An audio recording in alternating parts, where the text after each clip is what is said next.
ഭഗവത്ഗീത അധ്യായം 3 കർമ്മയോഗം ശ്ലോകം 40. ഇന്ദ്രിയാണി മനോബുദ്ധി അസ്യാധിഷ്ഠാനമുച്യതേ ഏതൈർവിമോഹയത്യൈഷ ജ്ഞാനമാവൃത്യ ദേഹിനം.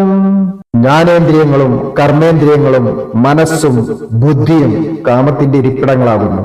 അവയെക്കൊണ്ട് ജ്ഞാനത്തെ മറച്ച് കാമം ജീവനെ മോഹിപ്പിക്കുന്നു. കണ്ണ്, കാത്, മൂക്ക്, നാക്ക്, ത്വക്ക് എന്നീ പഞ്ചജ്ഞാനേന്ദ്രിയങ്ങൾ, വാക്ക്, പാണി, പാദം, പായു, ഉപസ്ഥം എന്നീ 5 കർമ്മേന്ദ്രിയങ്ങള്, മനസ്സ്, ബുദ്ധി, ഇത്രയാണ് കാമത്തിന്റെ ഇരിപ്പിടങ്ങള്. കാമം എന്ന് പറഞ്ഞു കഴിഞ്ഞാൽ നമ്മുടെ കുറച്ച് ആഗ്രഹങ്ങളൊക്കെ കാമത്തിൽപ്പെടും.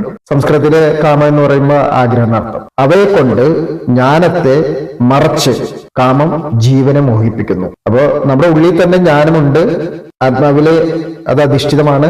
പക്ഷെ ആ ജ്ഞാനത്തെ ഈ കാമം എന്ത് ചെയ്യുന്നു? ഇതിനെ മറച്ചു പിടിച്ചിട്ട് ജീവനെ മോഹിപ്പിക്കുക ചെയ്യുന്നത്. മനസ്സിനൊരു കടിഞ്ഞാൻ ഇടാൻ കഴിഞ്ഞു കഴിഞ്ഞാൽ ഓട്ടോമാറ്റിക്കായിട്ട് ഇന്ദ്രിയങ്ങൾക്ക് കടിഞ്ഞാൻ ഇടുവാൻ കഴിയും. അത്തരത്തിൽ നമ്മൾ മനസ്സിനെയും ബുദ്ധിയും വളരെ നല്ല രീതിയിൽ കൺട്രോൾ ചെയ്യുകയാണെങ്കിൽ തീർച്ചയായിട്ടും നമുക്ക് ജ്ഞാനം കരസ്ഥമാക്കാവുന്നതാണ്. അപ്പോ ഇതിൽ പറയുന്നത് ബന്ധനായ ജീവാത്മാവിന്റെ ശരീരത്തിൽ തന്ത്രപ്രധാനമായ ഭാഗങ്ങളിലാണ് ശത്രു നിലയുറപ്പിച്ചിട്ടുള്ളത്. ഇതിൽ ഭഗവാൻ ചൂണ്ടിക്കാണിക്കുന്നതാണ് എല്ലാ ഇന്ദ്രിയ പ്രവർത്തനങ്ങളുടെയും കേന്ദ്രമാണ് മനസ്സ്. അത് ആദ്യം മനസ്സിലാക്കാം. ഇന്ദ്രിയ വിഷയങ്ങളെ പറ്റി കേൾക്കുന്ന മാത്രയിൽ അത് വിഷയ സുഖാനുഭൂതികളുടെയൊക്കെ സംഭരണിയായിട്ട് മാറുകയാണ് ചെയ്യുന്നത്. അങ്ങനെ മനസ്സും ഇന്ദ്രിയങ്ങളും കാമത്തിന്റെ കലവറകളായി തീരുന്നു. പിന്നീട് ബുദ്ധിയുടെ വിഭാഗവും കാമപ്രവണതകളുടെ കുത്തരങ്ങാകുന്നു. ബുദ്ധിയാകട്ടെ ആത്മാവിന്റെ തൊട്ടടുത്തായ കാരണമാണ്. കാമാവിഷ്ടമായ ബുദ്ധി ആത്മാവിനെ മിഥ്യാഹംഭാവം കൊണ്ട് ഭൗതിക പദാർത്ഥങ്ങളോട്, അതായത് മനസ്സ്, ഇന്ദ്രിയങ്ങൾ ഇവയോട് സാത്മീഭവിക്കാനും പ്രേരിപ്പിക്കുന്നു. അങ്ങനെയാണ് ആത്മാവ് വിഷയോപഭോഗങ്ങൾക്ക് കടിമപ്പെടുന്നതും അവയിലാണ് യഥാർത്ഥ സുഖമെന്ന് തെറ്റിദ്ധരിക്കുന്നത്. ആത്മാവിന്റെ ഈ മിഥ്യാഹംഭാവത്തെ പറ്റി ഭാഗവതവും നല്ല ഭംഗിയായി വിവരിച്ചിട്ടുണ്ട്. കലിയുഗത്തിലെ ശ്രീകൃഷ്ണന്റെ പ്രത്യക്ഷ സ്വരൂപമായ ശ്രീമദ് ഭാഗവതത്തില് ദശമസ്കന്ധത്തില് 84-ാമത്തെ അധ്യായമാണ് തീർത്ഥയാത്ര വർണ്ണനം. അതില് 13-ാമത്തെ ശ്ലോകമായിട്ട് ഇങ്ങനെ പറയുന്നുണ്ട്: യസ്യാത്മബുദ്ധി കുണഭേ ത്രിധാതുകേ സ്വാദിഹി കളത്രാദിഷു ഭൗമ ഇജ്യാദിഹി യത്തീർത്ഥബുദ്ധി സലിലേ ന കർഹിചി ജനേഷ്വ വിജ്ഞേഷു സ ഏവ ഗോകരഹ.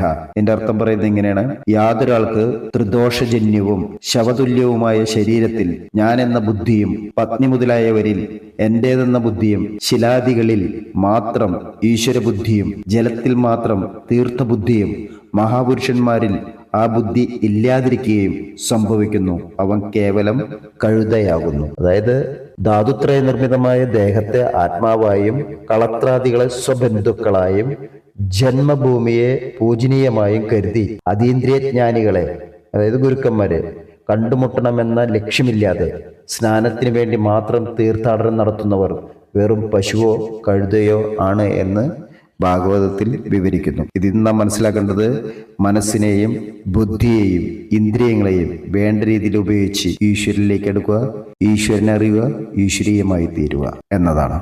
ഭഗവാൻ മനുഷ്യനായി പിറന്നപ്പോഴും ഭഗവാന് പോലും ഇത്തരത്തിൽ മായാജാലത്തിൽ പെട്ടിട്ടുണ്ട് എന്ന് പറയപ്പെടുന്നു. അതായത് സ്വർണ്ണ നിറമുള്ള മാൻ സൃഷ്ടിക്കപ്പെട്ടിട്ടില്ല, മുൻപൊന്നും കാണപ്പെട്ടിട്ടുമില്ല, കേൾക്കപ്പെട്ടിട്ടുമില്ല.